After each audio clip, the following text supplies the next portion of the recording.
Je suis vraiment heureux d'être avec vous ce matin. Comme je dis, c'est par un drôle de concours de circonstances que je me retrouve 3 fois cette année en Abitibi. Et la dernière fois que je suis venu, je suis venu un peu en cachette puisque je suis venu ici pour l'Académie le samedi, mais le dimanche, j'étais à Notre-Dame-du-Nord. Mais c'est vraiment une joie renouvelée de vous voir et vraiment de fraterniser avec vous. C'était une semaine formidable au camp Jolie-Bay. C'était ma première expérience, pas ma première expérience dans les camps, mais c'était vraiment formidable. Et de voir aussi un autre environnement, mais toujours le même dénominateur commun à chacun des camps, la parole de Dieu qui est annoncée, la parole de Dieu qui fait effet dans les cœurs. Et ça, c'est merveilleux de travailler dans les camps parce qu'on est assis aux premières loges pour voir le travail de Dieu dans les cœurs. Et c'est tellement un privilège de le faire. Et cette année, c'est une année un peu spéciale pour moi parce que j'avais décidé l'an dernier de prendre ma retraite. Beaucoup de personnes ont ri et m'ont pas cru. Mais je vais vous dire, j'étais sincère. Je me suis cru vraiment. J'ai vraiment cru en moi. J'aurais pas dû. C'est mieux de croire au Seigneur que de croire en soi. Mais j'avais pris ma retraite et je m'étais dit, un jour, après ma retraite, je vais visiter des camps au Québec, un peu pour voir, un peu peut-être pour donner un coup de main, mais je voulais pas d'avoir d'attache précise ou obligée. Et par un concours de circonstances, je me suis retrouvé ici pour le camp. Et le Seigneur me parlait beaucoup pendant ce camp. Et aussi, j'ai eu l'occasion de visiter Gaston. Et je vais fermer la parenthèse là. Oui, c'était toute une semaine. Et j'avais lâché les camps parce qu'à un moment donné, je trouvais que j'en avais un peu trop. Les vrais chiffres, j'avais 24 ministères, j'en ai lâché 5 à 19 et je vais à la 15. Mais je vous dis ça juste pour dire que j'ai de la joie à servir le Seigneur et je suis fait comme ça. Les gens qui m'ont connu au camp croyaient pas que j'avais 54 ans. J'ai de l'énergie, puis c'est comme ça, tu sais. Puis je fais pas par exprès. Je suis tombé dans le Red Bull quand j'étais petit, puis là, c'est des séquelles. Et j'ai même manqué d'oxygène au cerveau. Alors, j'ai dit ça, les gens m'ont tellement ri cette semaine. Alors, je leur disais, moi, j'avais toujours cette excuse que j'avais manqué d'oxygène au cerveau. Alors, c'était bien drôle. Mais c'était vraiment formidable d'être ici, au camp, de rencontrer mes amis, mes frères et mes sœurs, de rencontrer Gaston. Et avoir l'occasion aussi de pouvoir vous rencontrer et vous parler. Et ce matin, j'ai fait un peu quelque chose de fou. Écoutez, je vous prie de me croire, je suis convaincu à chaque jour que j'enfante de plus en plus de folie dans ma vie. Je le dis, là, tu sais, il me dit, t'es-tu malade? Mais tout le monde me le confirme. Oui, Guy, t'es malade, c'est correct, mais tu sais, je m'assume. Mais l'idée ce matin, tu sais, hier, je me disais, qu'est-ce que je vais prêcher? Alors, je vois Tony, puis je lui dis, hey, es-tu capable de me dire sur quoi j'ai prêché? Alors, le message que je voulais prêcher ce matin, je l'ai prêché au mois de février 2014. Alors, j'ai dit non, même s'il s'en souvient peut-être plus, je vais changer le message. Et je me suis levé très, très tôt cette nuit. Et à 7 heures, j'ai décidé, OK, je vais parler de la santé vocationnelle. Vous savez, on a fait une étude à Shawinigan sur être transformé. Et on a regardé 7 aspects de la transformation qu'il peut y avoir dans nos vies. Au niveau de la transformation spirituelle, au niveau de la transformation, au niveau de la santé physique, la santé émotionnelle, la santé relationnelle, la santé financière. Et on a aussi abordé le thème de la santé vocationnelle. Et j'aimerais vous inviter à tourner avec moi dans Romains au chapitre 12 et au verset 2, s'il vous plaît.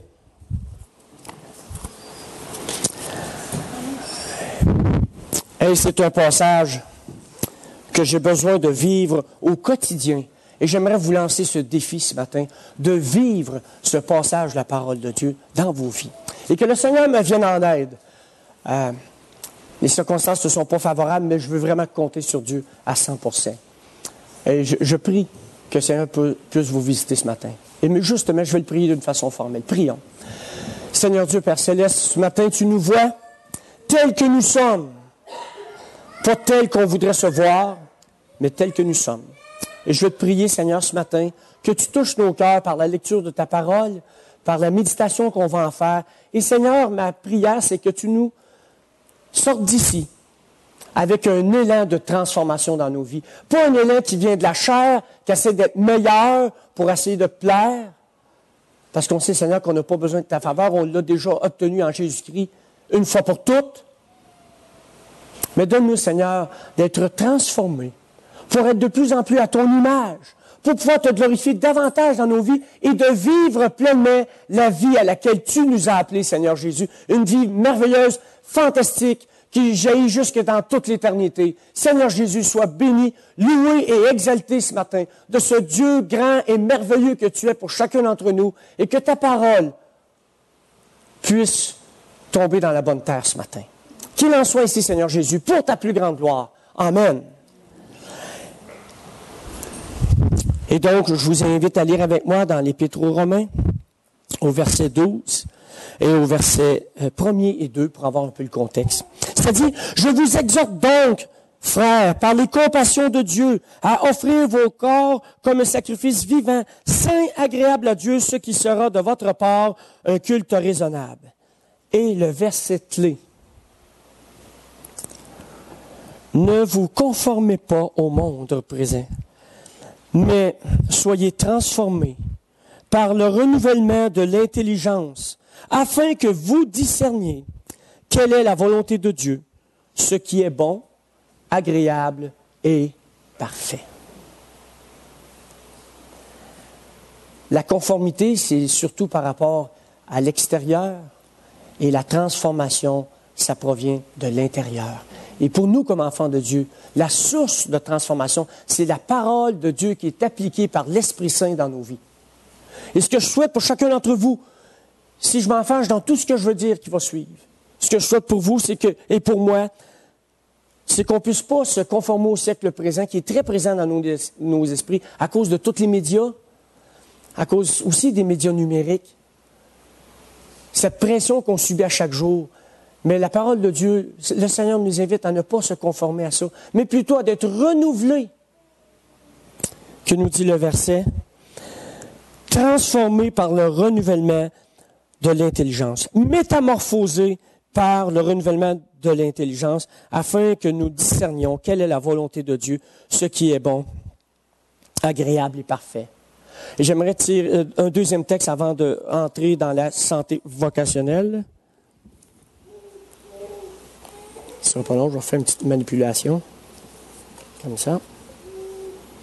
Un texte que je vais tirer de l'Épître aux Éphésiens, à partir du verset 17 au verset 25, qui va vraiment en connexion avec ça. Chapitre 4, excusez-moi. Chapitre 4, verset 17 à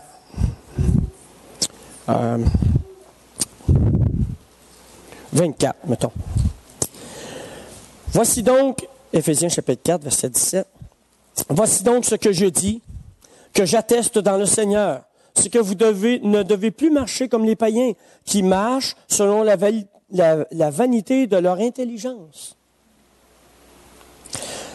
Ils ont la pensée obscurcie, ils sont étrangers à la vie de Dieu à cause de l'ignorance qui est en eux et de l'endurcissement de leur cœur. Ils ont perdu tout sens moral. Ils se sont livrés au dérèglement pour commettre toutes sortes d'impuretés, jointes à la cupidité. Mais vous, ce n'est pas ainsi que vous avez appris à connaître le Christ. Si du moins vous avez entendu parler de lui, et si vous avez été instruits en lui, conformément à la vérité qui est en Jésus, c'est-à-dire à vous dépouiller, à cause de votre conduite passée, de la vieille nature qui se corrompt par les convoitises trompeuses. Être renouvelé par l'Esprit dans votre intelligence et revêtir l'homme naturel créé selon Dieu dans une justice et une sainteté que produit la vérité. La transformation dans nos vies, qui est à la gloire de Dieu, qui est selon Dieu, est faite en fonction de la vérité qui nous est communiquée dans le Saint Livre de Dieu. Ce matin, j'aimerais vous parler de la santé vocationnelle. Cette vocation que nous avons, non seulement en tant que croyants, mais cette vocation qu'on a dans chacune de nos vies, que ce soit dans notre travail, dans notre famille, et certainement que Dieu, cette vocation, cet appel de Dieu pour nos vies, qui est pour chacun d'entre nous, pas réservé à quelques-uns, cet appel de Dieu qui est versé sur chacune de nos vies. On doit en prendre soin, et on doit prendre soin justement de la santé de notre vocation. Dans un autre message que j'ai donné sur ce sujet, j'avais dit, ce qu'on fait, c'est pas si important que ça. C'est plutôt ce qu'on devient en faisant ce que nous faisons. Dieu est plus préoccupé par notre caractère que par notre travail. Ça ne veut pas dire que Dieu ne veut pas qu'on soit préoccupé par notre travail, qu'on ne soit pas des bons employés. Mais Dieu est préoccupé par ce que nous devenons en faisant ce qu'il nous demande de faire. C'est-à-dire développer notre caractère. La chose que j'ai le plus de misère avec, quand je me regarde dans le miroir et que je vois mon caractère, c'est là que je tombe un peu triste. Mais je vous avais déjà dit, et ça je me souviens de ça quand je vous ai parlé des réalités éternelles, qu'un jour, vous n'aurez plus de misère avec moi, j'aurai plus de misère avec moi, parce que je vais ressembler à Jésus-Christ. Amen. Fait que tous nos caractères, bingo, c'est réglé une fois pour toutes. Entre-temps, on va travailler là-dessus. On va demander à Dieu qu'il nous transforme, chacun d'entre nous. Donc, le succès pour nous, c'est pas ce qu'on accomplit, c'est pas tout ce qu'on peut faire et réussir, c'est le caractère qu'on développe en s'en allant. Ce matin, j'aimerais faire quelque chose de vraiment périlleux. Je ne sais pas pourquoi je fais ça, mais je vais le faire. J'aimerais parler de notre santé vocationnelle. Et j'aimerais, à travers cette étude-là, j'ai tenté de voir comment Dieu nous utilise, comment Dieu parle à notre cœur, comment Dieu nous aide à imaginer le futur.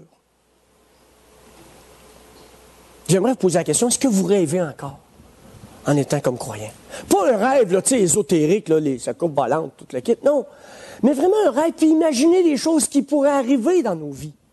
En 1981, j'ai imaginé des choses, et toutes ces choses-là se sont tous produites. Des fois, quand je parlais à des gens, ils me disaient, écoute, Guy, tu devrais prendre tes médicaments de façon plus ordonnée, tu sais.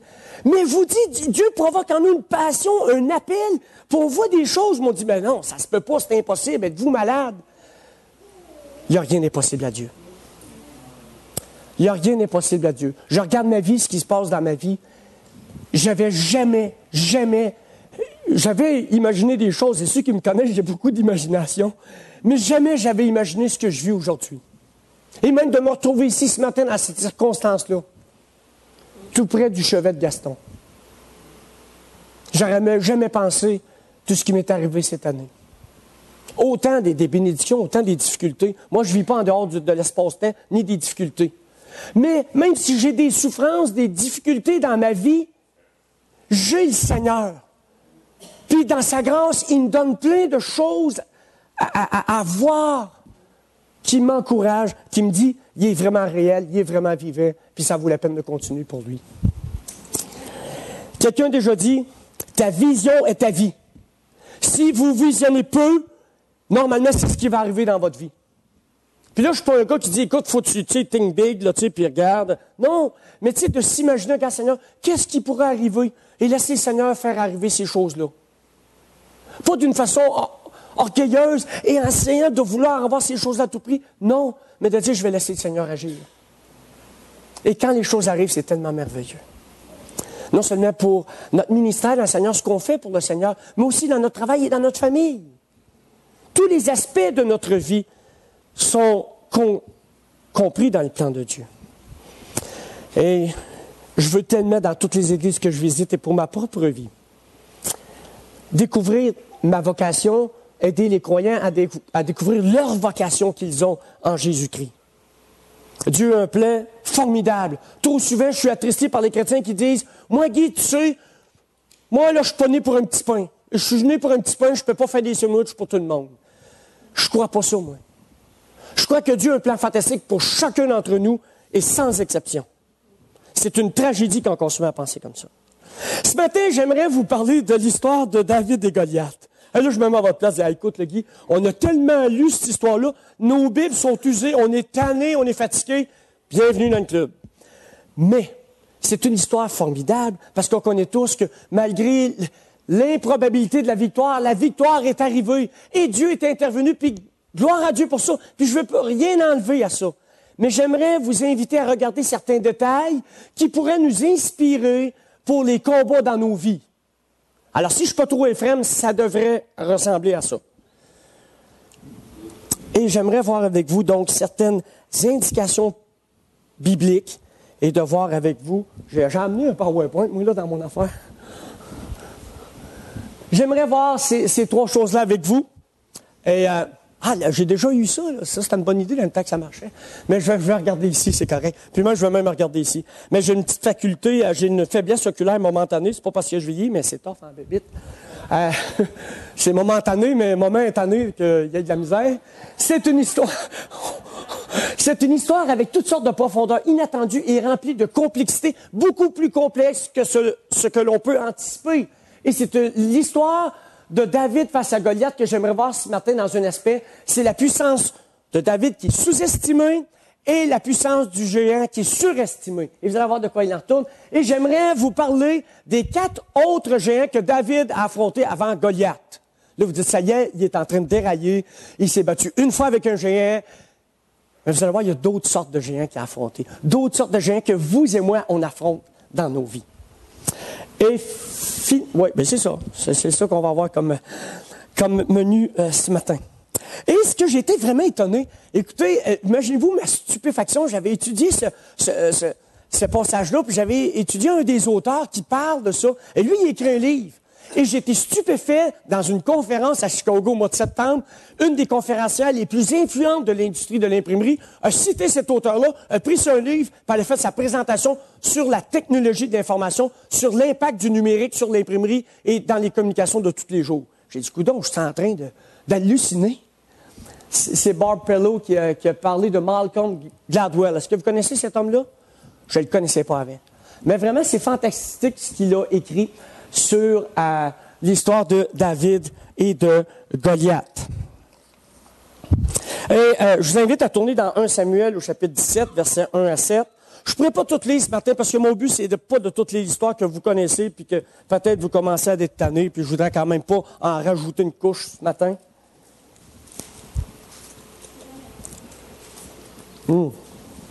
C'est vrai, on ne se tente pas de la parole de Dieu. Mais tu sais, des fois, il y a des histoires, tu sais, surtout quand tu as fait l'école du dimanche, là, il y a des gens, des fois, ils me disent, écoute, Guy, on peut te changer d'histoire, tu sais, là, mais quand même, c'est une histoire qui est tellement importante et qui peut être tellement inspirante pour chacun d'entre nous. Et c'est pour ça que j'ai fait ce choix qui est périlleux ce matin pour cette étude-là. Et là, on voit dans ce texte-là, dans les premiers versets, tout le setup, à savoir qu'il y avait une guerre et que là, les deux peuples étaient chaque côté de la colline, il y avait la plaine entre les deux. Et là, on commençait à s'étudier, puis ça a duré, paraîtrait, si je me souviens bien des détails, 40 jours.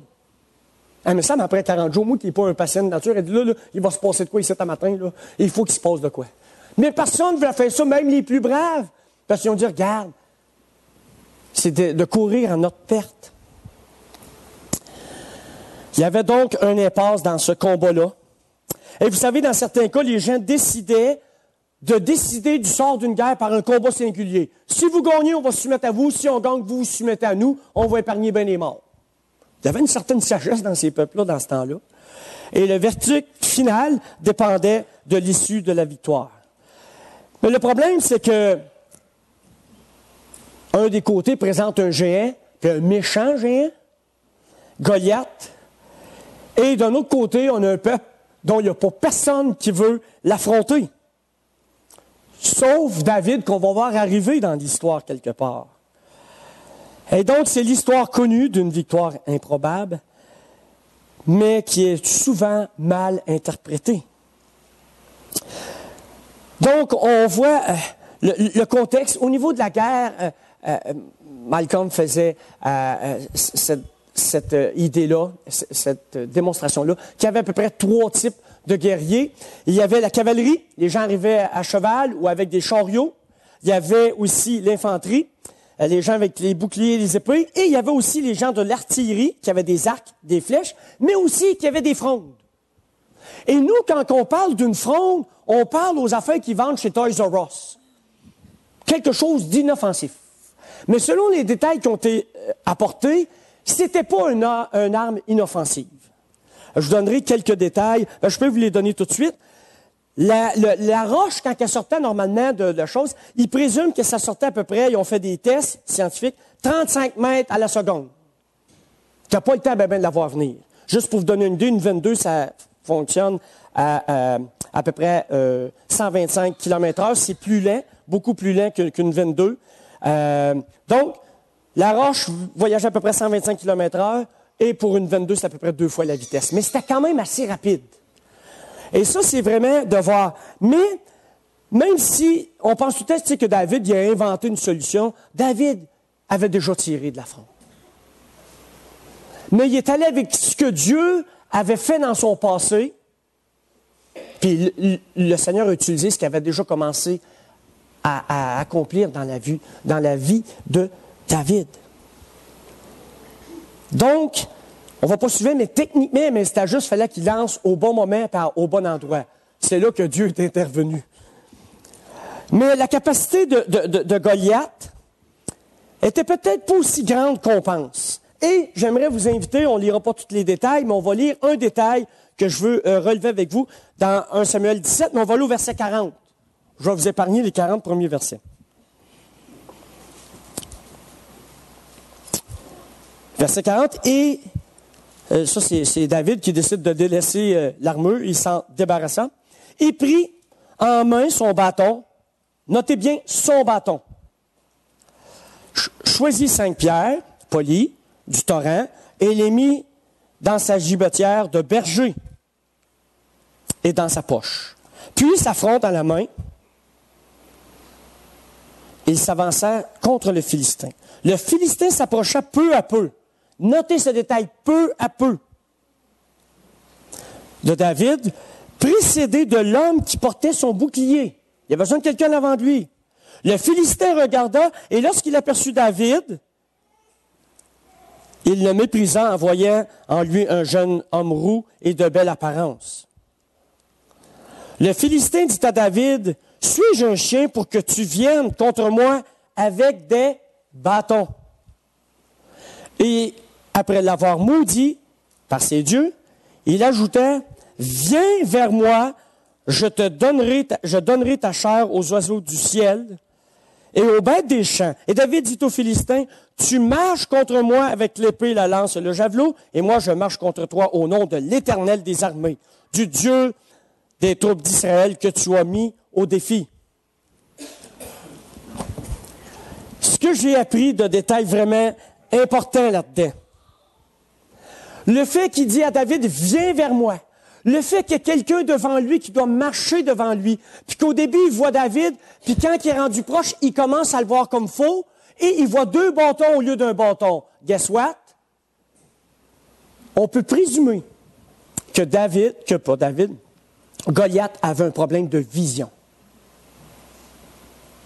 Ils ont fait des études, il y a des études qui ont été faites au niveau scientifique, que le gigantisme, le fait d'être très, très grand, et puis il y a un exemple de ça, Robert Waldo, qui avait 8 pieds 11, qui avait un acromégalie, et ça c'était étudié par les endocrinologistes, et les gens ont de la difficulté à voir.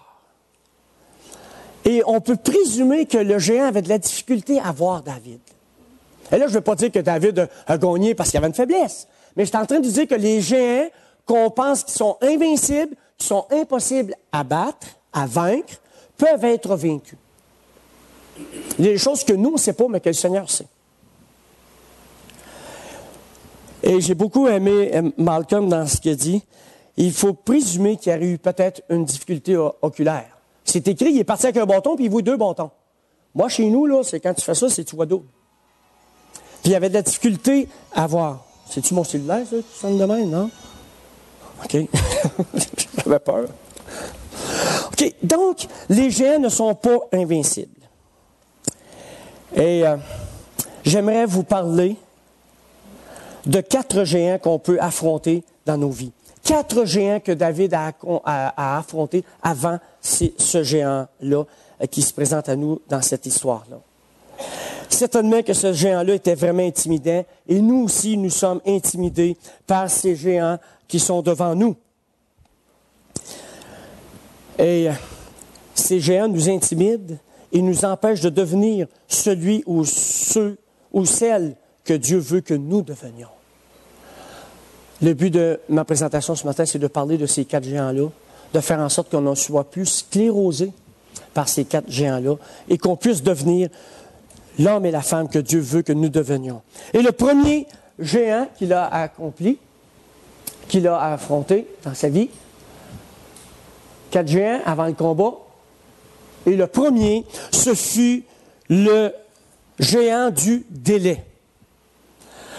Vous connaissez l'histoire, David, un moment donné, Samuel cherche un nouveau roi, puis c'est le Seigneur qui l'envoie. Le père de David, Isaïe, présente tous ses enfants, mais ne présente pas David. Tu sais, ben non, c'est un gardeur de moutons, tu sais, bon, un berger, tu sais, pour traduction française. Et là, il ne va même pas. Lui, il est là, mais imaginez-vous à la place de David, on dit, tu vas devenir le prochain roi d'Israël.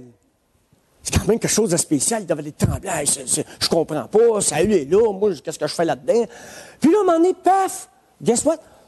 Il se retrouve à aller garder ses moutons, puis il n'y a plus rien qui arrive. Mais tu vois sa place, là. On dit, tu vas être le roi, mais tu retournes aux moutons, puis il n'y a pas rien qui change. Il y avait comme une espèce de délai qui a dû susciter probablement les autres géants qui sont le doute et le découragement, et ensuite est venu la désapprobation. Vous avez déjà vu ça dans votre vie, que vous sentez quelque chose, mais il y a une espèce de délai, qu'il y a un océan entre la réalité et la réalisation, et que tu as peur d'être mangé par les requins dans l'océan. Il y a des délais dans nos vies qu'on ne souhaite pas, mais que le Seigneur veut utiliser. Qu'en son temps, il va faire en sorte qu'on puisse être prêt.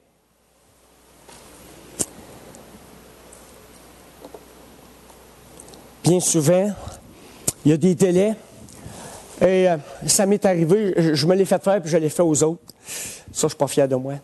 Mais des fois, il y a des délais, puis des fois aussi, on pense que telle personne, ce n'est pas la bonne personne. Et moi, dans mon travail, des fois, j'ai à faire des recommandations pour des personnes, puis quand j'ai étudié ça, je me suis dit, je suis en train de bloquer quelqu'un dans son appel, dans sa vocation. Je pense qu'il faut être prudent quand on donne des références ou qu'on veut tenter de qualifier quelqu'un pour un poste. Il y a toutes sortes de choses que j'ai pensées au début de ma conversion. Quelques jours plus tard, j'avais cette conviction qu'un jour, j'allais visiter les chrétiens partout dans la province de Québec. Et ça, je pense, c'est arrivé même le 7 mai 81, vers à peu près 9 heures le soir. Et vous savez quoi? Cette année, dans les 26 dernières semaines, j'ai visité, je pense, 14 assemblées dans la province de Québec. Je le dis juste pour vous dire que, tu sais, des fois, il y a un délai entre... Tu sais, puis au début, je me dis, non, je suis en train de virer fou. Moi, là, regarde, je viens juste d'entendre parler de la parole de Dieu, puis Dieu me dit, regarde, j'ai un plan pour toi. Et puis là, moi, je dis, écoute, je n'étais pas sûr, moi, là, de ce que j'entendais. Puis j'en ai pas parlé à personne, ils vont me traiter de fou. Mais je sentais un appel, puis je n'étais pas capable de comprendre. J'avais tellement peu d'informations sur la vie chrétienne que je n'étais pas capable de décider et d'anticiper. Des fois, il y a un délai. Mais je vous prie de me croire, des fois, on fait de la discrimination. Il y a des formes de barrières qui sont le délai. Des fois, ça peut être l'âge, ça peut être l'expérience, ça peut être l'habileté. Des fois, tu dis, non, regarde, t'es pas fait pantoute pour ce job-là. Moi, là, quand j'étais jeune, je rentrais dans un salon funéraire, puis je manquais d'air. J'étouffais. Puis aujourd'hui, je fais des services funéraires. C'était pas prévu dans mon plan de carrière. Des fois, il y a un délai entre ce que le Seigneur nous révèle et comment ça peut s'accomplir.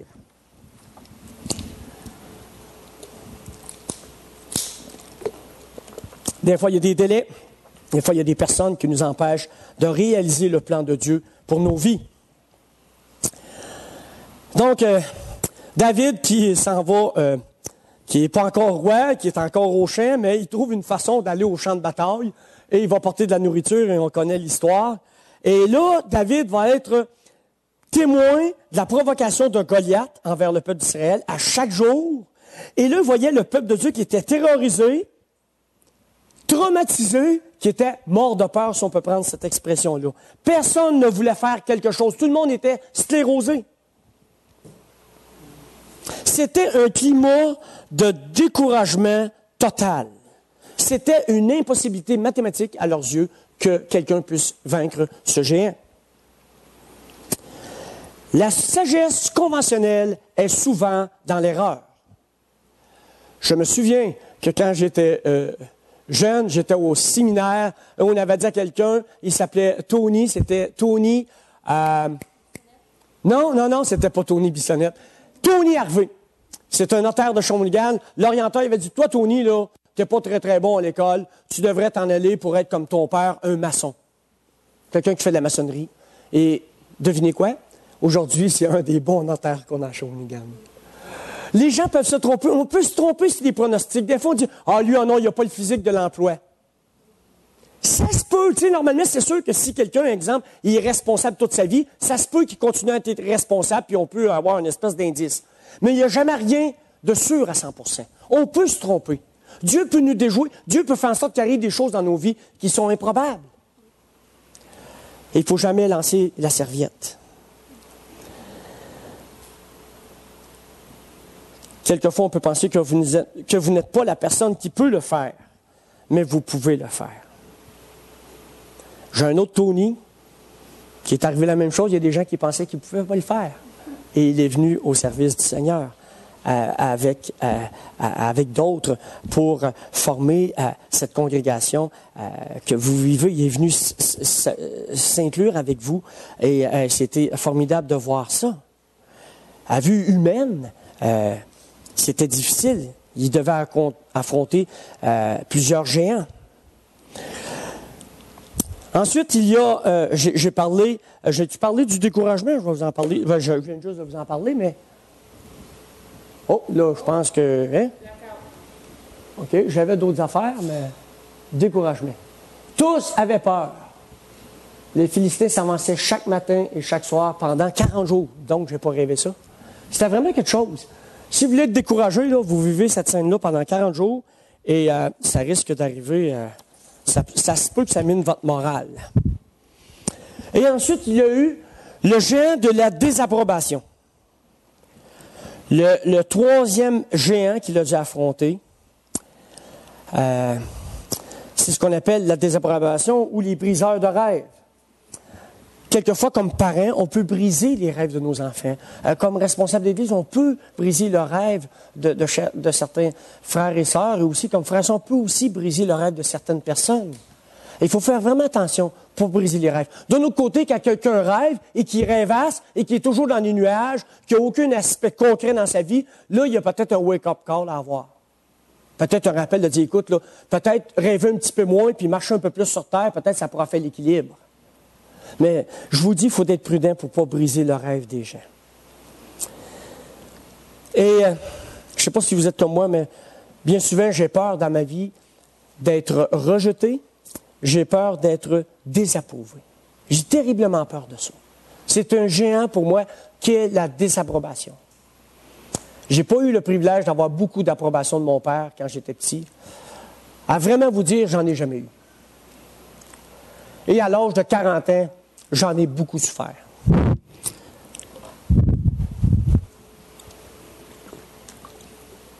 Mais j'ai survécu, merci Seigneur. Ces critiques qu'on peut faire aux gens, ces attaques qu'on peut faire, la mauvaise compréhension qu'on peut avoir de ce que Dieu est en train de faire, la jalousie, la rivalité. David a subi ça, le dédain de ses frères. Ils ont dit, toi, le gardeur de mouton, tu es un orgueilleux. Peut-être que c'était vrai. Puis ils ne l'ont pas manqué.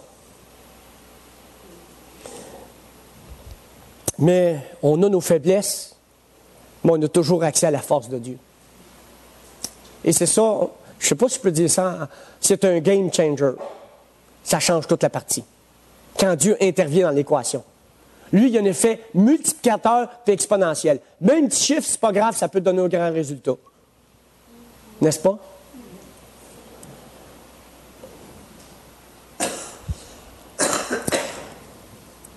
Les gens nous connaissent, mais Dieu nous connaît mieux que les autres personnes. Et vous savez quoi? Ce qui est encore le plus grand drame, non seulement les gens ne nous connaissent pas bien, mais on ne se connaît pas bien nous-mêmes. Mais Dieu, lui, nous connaît à la juste mesure. Moi, je vois des chrétiens là, qui se sous-estiment, puis d'autres qui se surestiment. Très rarement, j'ai vu des croyants avoir une juste estime de qui ils sont vraiment. On a cette tendance dans le cœur. Puis si on est normalement constitué, on veut se voir plus positivement. Tu sais, il me semble que ça nous encourage, à quelque part.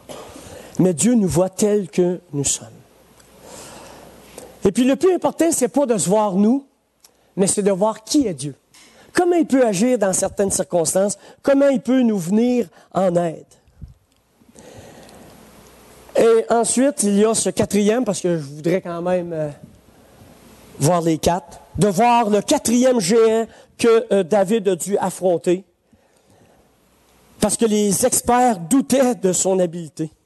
Et c'est écrit au verset 32, David dit à Saül, que personne ne se décourage à cause de ce Philistin, ton serviteur ira se battre avec lui.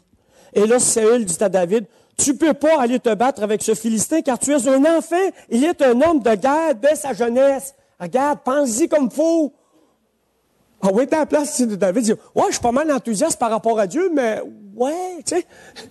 Me semble que, tu vois, nous, on est tout là pour voir l'histoire, pour voir pourquoi qu'il a douté, pourquoi qu'il a fait. Tu sais, c'est facile pour nous, mais embarquer dans la tempête avec Jésus, c'est une autre affaire. Quand tu avales de l'eau, là, c'est un petit peu plus différent. Les campeurs savent quelque chose, j'en ai parlé cette semaine, là. Jésus dans la tempête. C'est tellement une histoire formidable. Ça, puis l'histoire de Bartimée. Je reviendrai vous parler de Bartimée un jour, Dieu voulait. Donc, il faut laisser ces doutes de côté et mettre notre confiance pleinement en Dieu.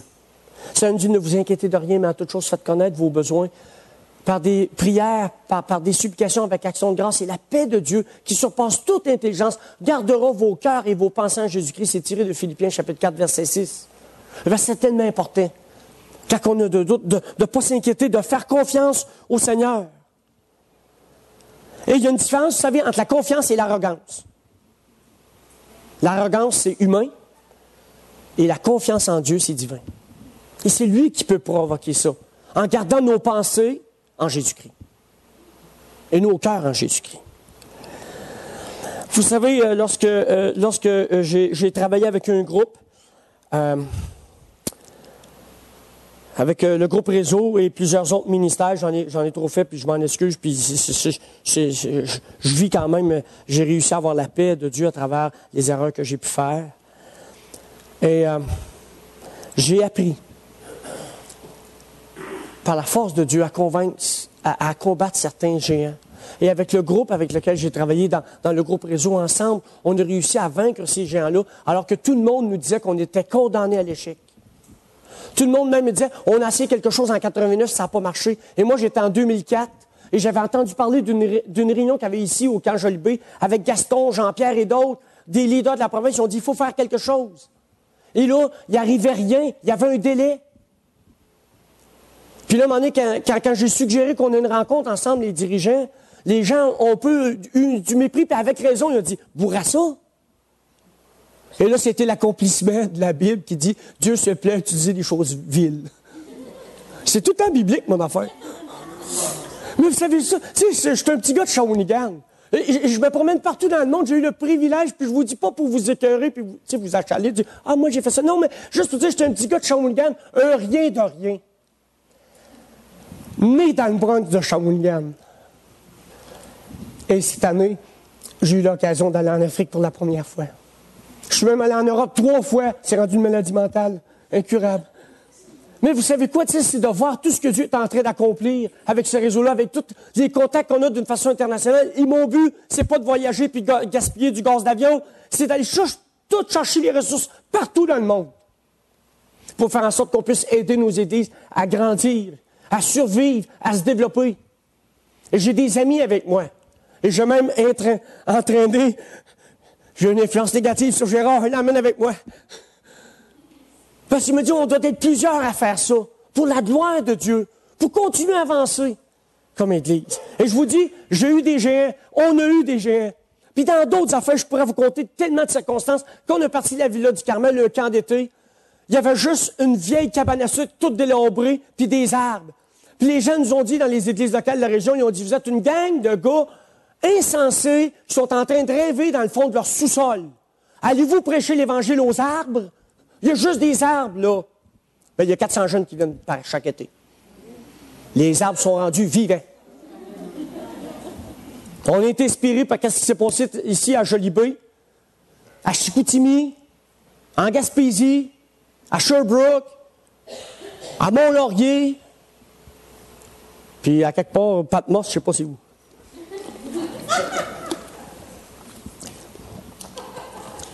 Vous savez, on a des géants dans nos vies. C'est facile. Moi, en théorie, là, au hockey, je suis super bon. Quand j'arrive sur la glace, des fois, ça patine un peu sa bottine. Mais dans la vraie vie, Dieu peut nous aider. Et je veux finir quand même, il y a quand même d'autres idées. J'aimerais vous suggérer 4 choses pour vous aider dans ce combat contre les géants. Et la première chose, c'est se rappeler comment Dieu m'a aidé dans le passé.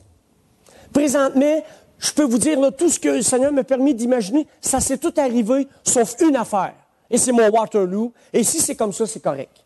Ça sera l'exception qui peut confirmer la règle. J'ai rêvé qu'on puisse avoir une célébration évangélique au Québec dans le cadre du 150e anniversaire de la Confédération et du 500e de la Réforme et aussi du 375e anniversaire de la ville de Montréal. Et au début, je croyais que ça venait du Seigneur. J'avais fait des approches et j'avais 17 organisations sur 18 qui m'avaient dit oui. Et là, j'ai reçu un nom et j'ai de la misère à vivre avec ça. Je me demande, est-ce que c'est quelque chose qui est permis pour le découragement? Est-ce que c'est un délai? Et puis là, j'ai le doute en moi. Est-ce que j'ai imaginé quelque chose parce que, regarde, des fois, je fabule? Puis tu sais, c'est quoi? C'est-tu mon orgueil qui m'a pensé de penser à ça? C'est-tu Dieu? C'est quoi ce qui se passe? Puis je suis dans cette période-là présentement. Puis là, je me fais talocher par les 4 géants. Puis là, j'ai l'impression que j'ai reçu le knock-out punch. Mais je ne sais pas ce qui va arriver. Mais 2017 n'est pas encore arrivé. Je ne sais vraiment pas ce qui va arriver. Mais on verra. Donc, il faut se rappeler ce que Dieu a fait dans le passé. Le Dieu qui a séparé la mer Rouge en deux, encore la même puissance aujourd'hui. Et on a tellement de misère avec ça. Il me semble que, tu sais, c'était spécial avec David. C'était spécial avec l'apôtre Paul. Puis nous autres, on dit, là, tu sais, nous autres, on est dans le plan cheap. Tu sais, ça marche plus. Non! Ça marche encore à travers le monde. Vous devriez voir comment il y a des évangéliques. La progression qui est là. Il y a 600 millions d'évangéliques dans le monde. C'est au-delà d'affaires. Il y a une progression quelque part. Il n'y a pas eu la mer Rouge qui s'est séparée, mais il y a eu une méchante avancée. Il y a eu pas mal de miracles, parce que toutes les fois que quelqu'un se convertit, c'est un miracle. Fait qu'il y a une méchante gang. On a des miracles à coups de millions. Ça, c'est pour tous les millions, pour tous les miracles dans la vie personnelle. J'en ai raconté un au camp. J'espère que je n'ai pas traumatisé personne avec mon affaire. Donc, se rappeler ce que Dieu fait dans nos vies et prendre courage. L'autre, c'est attendre que Dieu me vienne en aide pour sa gloire. D'être capable de patienter et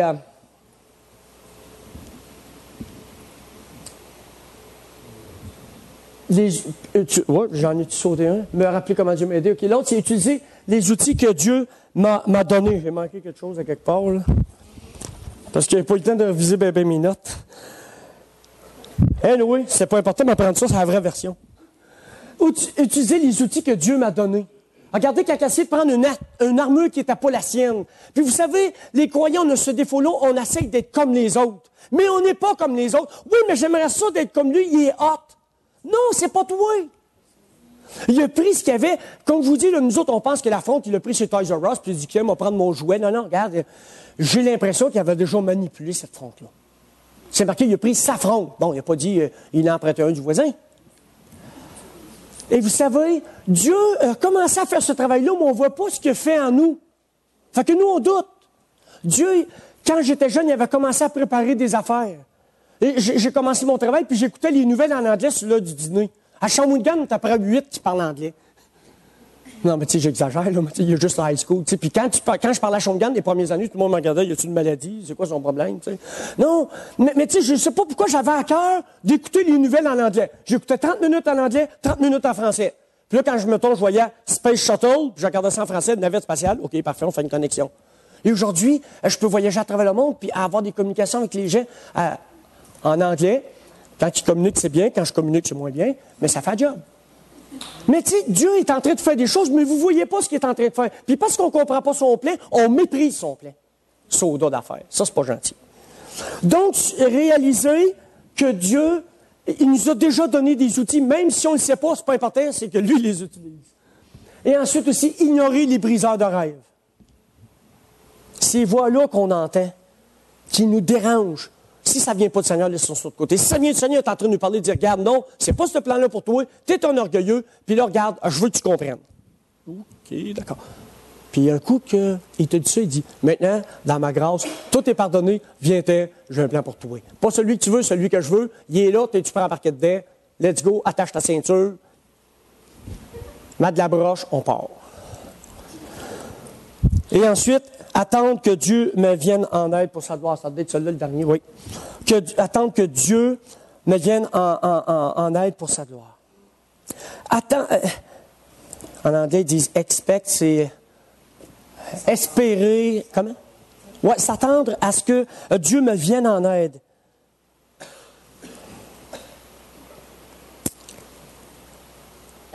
L'action de Dieu en vertu de notre foi. Il veut qu'on ait foi en lui. Qu'il te soit fait selon ta foi. C'est ce que Jésus a dit à quelqu'un ici-bas sur terre. Et il a dit aussi que le juste vivra par la foi. Et que sans la foi, c'est impossible de plaire à Dieu. Que tout ce qui n'est pas le fruit d'une conviction est péché. Donc,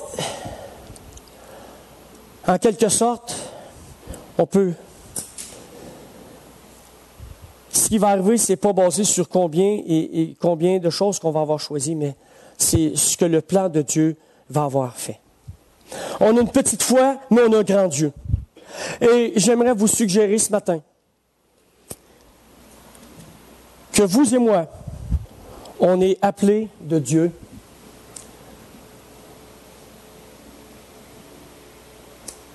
et que Dieu est en train de faire exactement ce que nous attendons de lui. Est-ce qu'on est en train de restreindre Dieu dans son action dans notre vie à cause de notre manque de foi? Moi, j'aimerais vous suggérer ce matin la chose suivante, et c'est un défi aussi pour moi, de dire, Seigneur, je vais tout miser sur toi, all in, comme ils disent au casino. Je mise tout sur toi, Jésus. C'est la décision que j'ai prise en 1981. J'ai fait sauter la banque. J'ai décidé de miser sur Jésus. Et quel que soit le résultat du gros lot, on gagne le gros lot avec Dieu. Prions, s'il vous plaît. Seigneur Dieu, Père Céleste, on veut dire merci pour ta parole, merci pour cette histoire, même pour tous ces détails qu'on n'avait pas vus dans ce texte. Et Seigneur, je te prie que tu nous aides à vaincre ces géants dans notre vie. Ils ne sont pas invincibles. Et donne-nous, Seigneur, d'avoir la foi que tu as commencé à travailler dans nos vies, que tu es en train de nous équiper pour le combat. Donne-nous, Seigneur, de combattre le géant du délai, du doute, de la désapprobation, du découragement, Seigneur. Donne-nous de te faire confiance. Que toi qui es venu en aide à David pour qu'il puisse remporter cette victoire improbable, donne-nous, nous aussi, Seigneur, d'avoir la victoire dans nos vies. Donne-nous d'être victorieux, parce que c'est toi qui as la victoire, Seigneur. C'est toi le prince de la victoire. C'est toi qui donnes la victoire. Et Seigneur, on ne veut pas une victoire humaine, on veut une victoire divine dans nos vies, où ce qu'on ne pourra pas prendre aucun orgueil, aucun mérite de ce que tu fais dans nos vies. Parce qu'on va réaliser que c'est toi qui le fais et que c'est pour ta gloire et que nous, on a le privilège d'être aux premières loges, de te voir agir dans nos vies. Seigneur Jésus, je veux te dire merci ce matin pour ce que tu as fait dans ma vie. Je veux te dire merci pour ce que tu as fait dans la vie de chaque personne. J'aimerais nommer chaque personne d'une façon individuelle ce matin. Seigneur, tu les connais. Seigneur, chacun qui entend cette prière-là peut se reconnaître.